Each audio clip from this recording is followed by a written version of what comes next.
No one has ever wondered why tarpon are called the Silver King. Their reflective beauty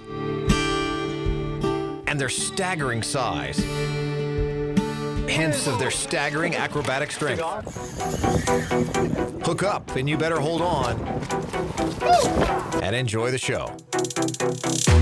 There's kind of nothing like hooking into a tarpon. Hold on, got a fish. Captain Chris Wiggins, a St. Pete native, Tarpon's a pretty big deal. specializes in these prehistoric beasts. It starts with the bait. Just make sure it's the right bait. And the greenback has a much greener back. If you see his back, it's a lot more green than this scaled sardine. In the shadows of the Sunshine Skyway Bridge, the hunt begins. Jordan, our first mate, chums with cut pieces.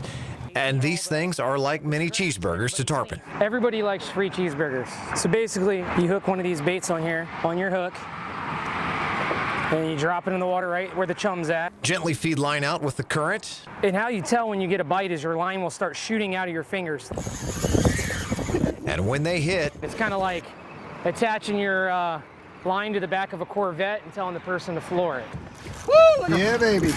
then it's showtime. And aside from their incredible size and their strength, the fight is exhilarating, but the other part of the hunt, which is the fun part, is you can't get them year round. They're only here for a few months of the year, and summertime is their peak.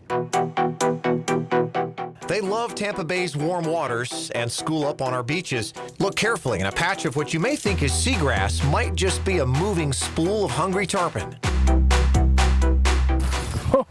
Awesome.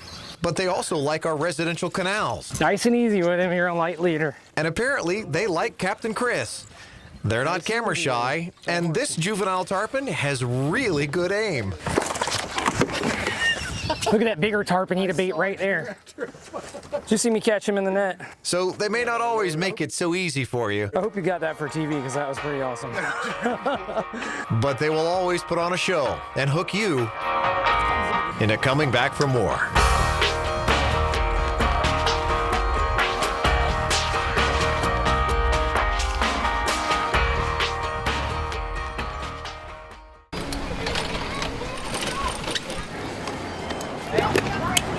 Mike Nicholson lost both legs and part of an arm in Afghanistan, but every day he puts his body to the test.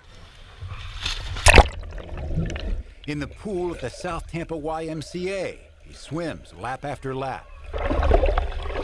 But swimming is just one of Mike's sports. Playing golf, doing wheelchair basketball, track, and swimming. So trying to get all four of those. This is Mike, his wife Katie, and their children at the Warrior Games in Chicago earlier this summer. He won 6 gold medals, 3 silvers, and a bronze.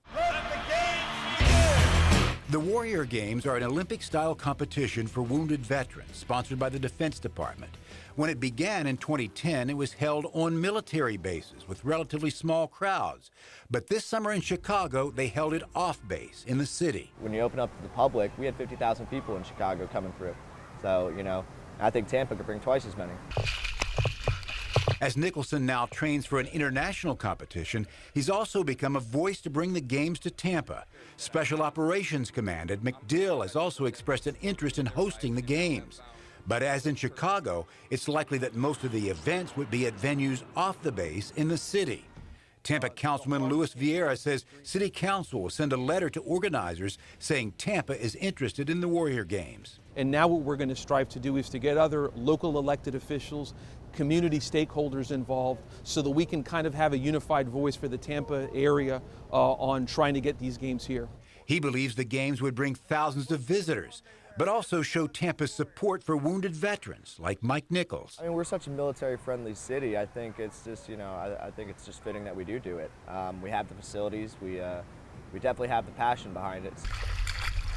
The passion he shows every day, years after the sacrifice he made for his country, pushing himself to win.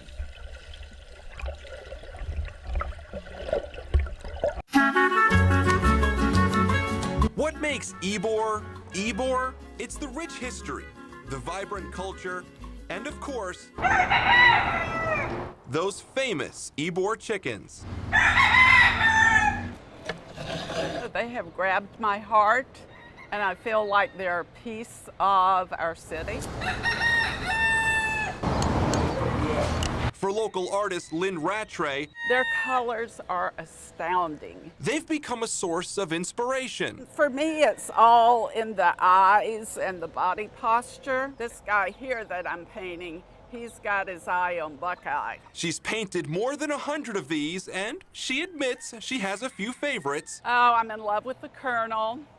Big, white, fluffy, awesome chicken. He was there, watching carefully, as if critiquing her latest work. They all have their friends. They hang out with their mama.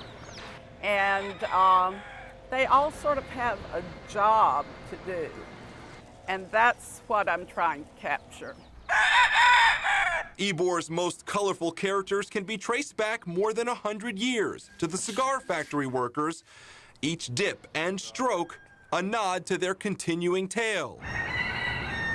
They're like a local treasure to me. I'm helping them tell their story. The rest of that story on full display inside the bunker in Ybor. Until March 4th, it's been up a couple of weeks. You have 63 Ybor chickens.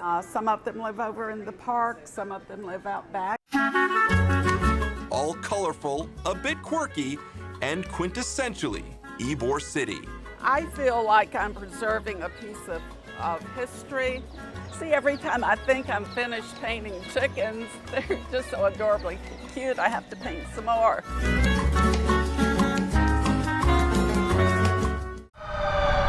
Be careful where you step. It looks like an empty field, but it's not. It's not an empty field at all. Among the 1,500 graves that are marked at Tampa's Oaklawn Cemetery are familiar names of Ybor, Whedon, and Henderson. I mean, this is the gravestone of the first mayor. There are also vaguely marked Cuban pirates and lynched slaves. But the archaeologists here Friday you're going to see some what we call parabolas, these kind of curves.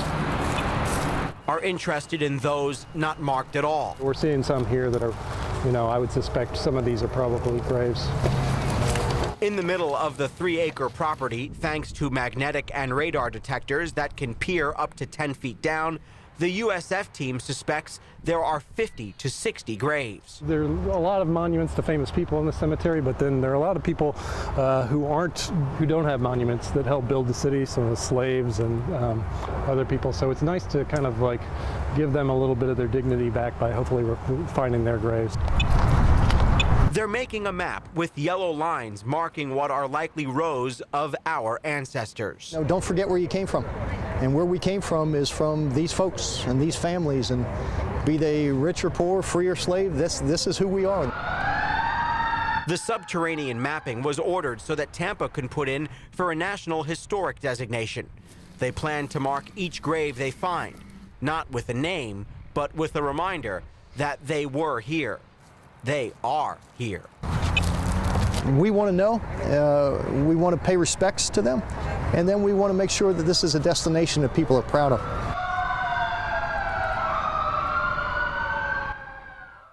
Start over, Michael. We weren't ready. A professional recording studio. Who can show no shame? It's a far cry from the Sarasota city streets where Donald Gould was playing a year ago. A year ago, I figured I was just going to die out there living on the streets. But then again, Donald Gould is a far cry from the man he was a year ago. But his talent for making his fingers dance across the piano keys and a viral video would take Donald from homeless to artist. Quality of living is a lot better. I have my own place. I even have a pet cat, my Groucho. He's made great strides, there's always bumps in the road, there's always things that, obstacles that he has to overcome, but he's really worked hard on his recovery.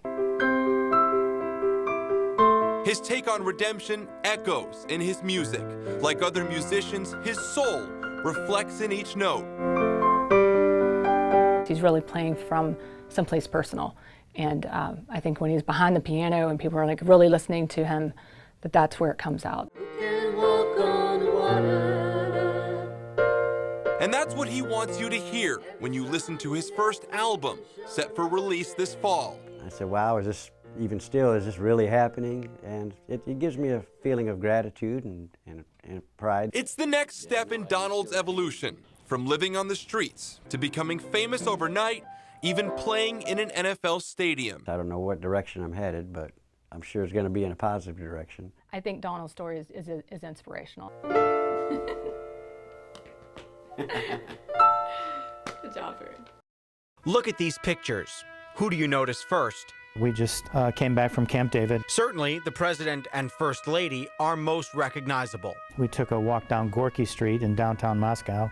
But something else they all have in common is Greg Mertz. I'm looking forward to someday when my grandchildren start learning history and they say, oh, Grandpa G was with President and Mrs. Reagan. Mertz served 4 presidents over 21 years in the Secret Service, starting with Ronald Reagan. He was assigned to the First Lady's detail in 1987. She was such a motivator and behind-the-scenes leader, mentor, partner, teammate with President Reagan. He trailed on horseback. He drove her. He did everything he could in all kinds of situations to keep her safe. During her Just Say No to Drugs campaign, Mertz was told that she'd be hoisted up at halftime by Charles Barkley to dunk a basketball. And so I was standing right outside of that picture, right under the basketball goal, almost like with my hands out, waiting for something bad to happen. The fond memories are more somber now. After she passed away, all of us, take it to heart. He says the way Nancy Reagan appeared to the public and the way she is being described now is how she really was. Mertz remembers the president's health scare towards the end of his administration. And every day when Mrs. Reagan left, she would thank all the agents and all the nurses for taking such good care of her husband. And she was so humble and so sincere about it. Mertz seldom discusses his career or his protectees, but he came forward this time to salute a woman he adored and pledged to give his life for. For First Lady, she carried a big stick, and she was very, very well respected.